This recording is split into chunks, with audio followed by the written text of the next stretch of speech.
You have an incentive to create homelessness, and that's what they've done. Well, if you get more money, if you have more homeless, your incentive is now not to eliminate homelessness because that's your job. Right. That's how you make all your money. When I first was alerted to that, I was like, I can't believe this is real. Like, when you find out the amount of money that's involved in homelessness, like that they spend $24 billion. Okay, where did that go? And then there's no accountability? Well, so you think they're actually using the money to create homelessness? Yeah. Oh, yeah. I mean, think about so San Francisco was like between $100,000 and $120,000 a year per homeless person. I think LA at a bargain of something more like $25,000. That doesn't count the $24 billion that California gave. It's going to nonprofit service providers who are just bringing food and alcohol and drug paraphernalia to make it easier for people to do drugs and overdose and live in tents on the street. It's very expensive to kill that many people that way. Right, but it's really about the amount of people where that's their industry.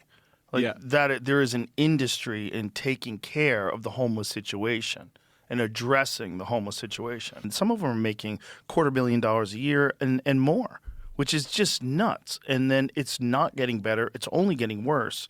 And yet they still keep getting that money. So it's like there's zero incentive to make it better. There's only an incentive to make it worse. And then when you have no accountability, so there's no auditing of the money, $24 billion is a lot of fucking money.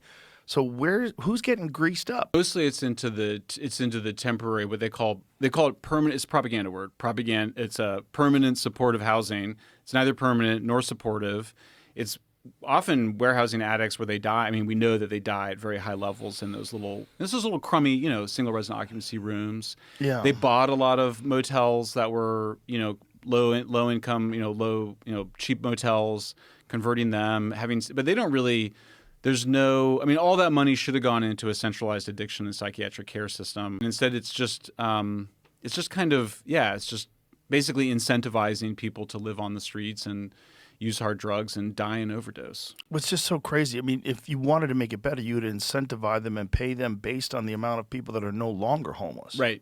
But they don't do that. But then the problem with that is, you're eventually going to fix it all, and then your business is going to go away. Right. But I think once you start getting monthly paychecks from the homeless industrial complex, I think your incentive is to keep this party going. I mean, they go, this shows how good we're doing, that we got a bigger budget this year, and that's how they rationalize it. I mean, it's a sign of a very sick society, hence the title of your book, San Francisco, Sicko, which is a great title.